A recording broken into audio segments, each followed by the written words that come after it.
Welcome to this explainer. Today we're tackling a bit of a linguistic mystery, one that trips up pretty much every English speaker when they dive into Portuguese. Think about the word how in English. 3 letters, we use it constantly, right? We just kind of slap it onto any question without a second thought. But cross over into Portuguese and boom, this tiny little word totally transforms. It's literally a shapeshifter, changing its form completely based on exactly what you're trying to ask. So if you were to ask me right now, hey, how do you translate how? Well, the honest answer is it's just not a simple one-to-one swap. No way.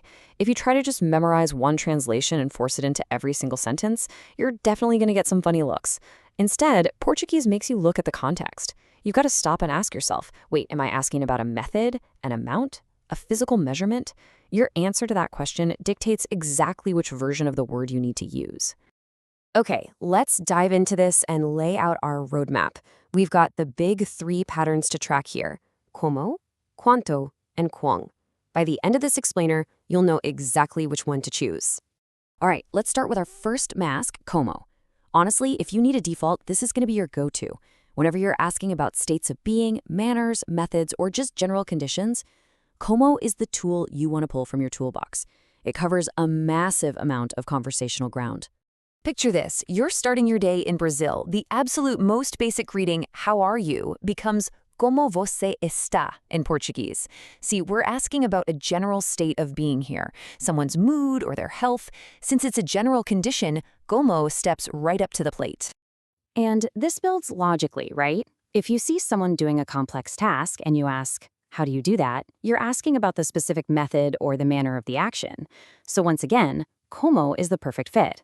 It acts as the bridge connecting your curiosity to the action itself, giving us como você faz isso. Now, what if we flip it? The rule stays totally consistent.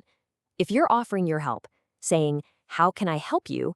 You're basically asking for the method by which you can be useful. So we use that exact same foundational variation. Como posso ajudar você? And hey, it's not just for people or actions. What about when you look outside? Checking the weather uses this exact same mask. How is the weather today? Translates to como está o clima hoje? It's still a general state of being, just, the state of the sky instead of a person. Time travel doesn't break the rule either. Como works beautifully in the past tense. Asking a general question about a recent experience, like how was your trip, holds steady. It simply becomes como foi sua viagem. The context of asking about an experience remains perfectly intact. And finally, if you just need step-by-step instructions, like spelling a word, how do you spell your name, maps perfectly to como você soletra seu nome. You're asking for the manner of spelling, making como the undisputed champion of these types of questions. But here is where the shapeshifter drops that first mask and puts on another. We're smoothly transitioning into our second category. The moment, the exact second that numbers, amounts, or measurable quantities enter the chat, como takes a seat and Quanto steps onto the stage. Now, what's really interesting about this is how it reveals a totally different cultural way of thinking. In English, we say, how old are you? Treating age almost like an adjective. But Portuguese treats age as a plural quantity of years that you physically possess. You are literally asking, how many years do you have, which translates to quantos anos você tem. Because we are counting years, we have to use the Quanto family.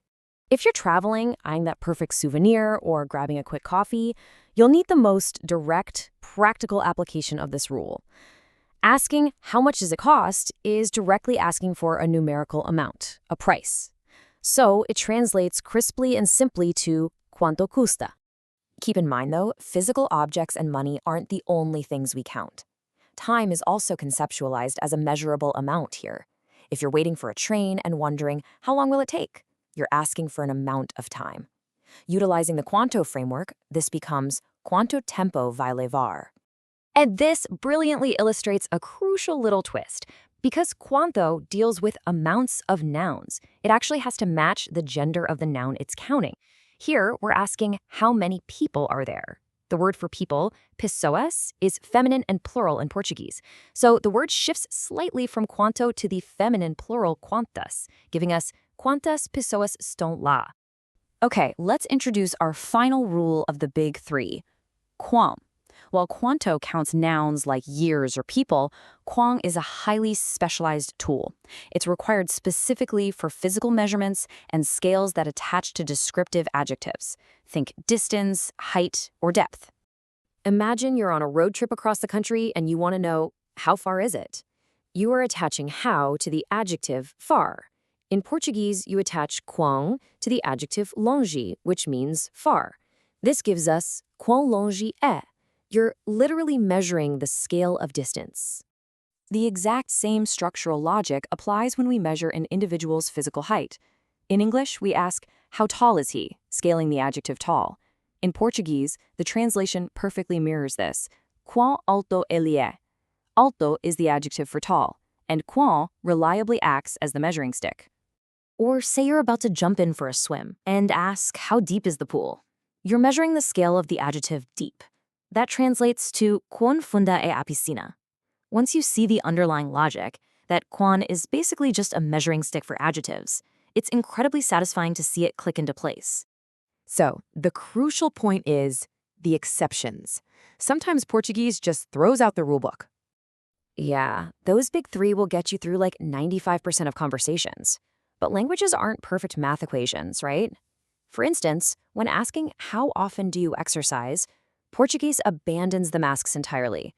Instead, it translates literally to, with what frequency do you do exercises, giving us, com que frequência você faz exercícios. The English how often transforms completely into with what frequency. And then we have our idioms. They rarely translate word for word. If you suggest a plan by saying, how about going to the beach, you can't just forcefully insert como or quanto in there. How about transforms into the unique, specialized phrase, que tal?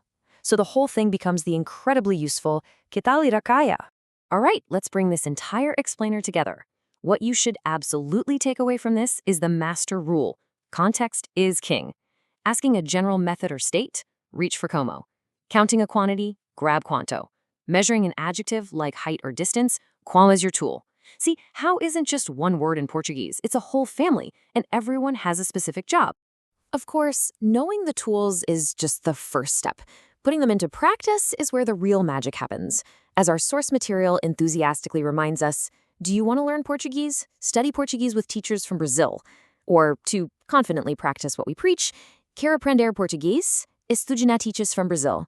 Finding a great guide is really the best way to master these little nuances.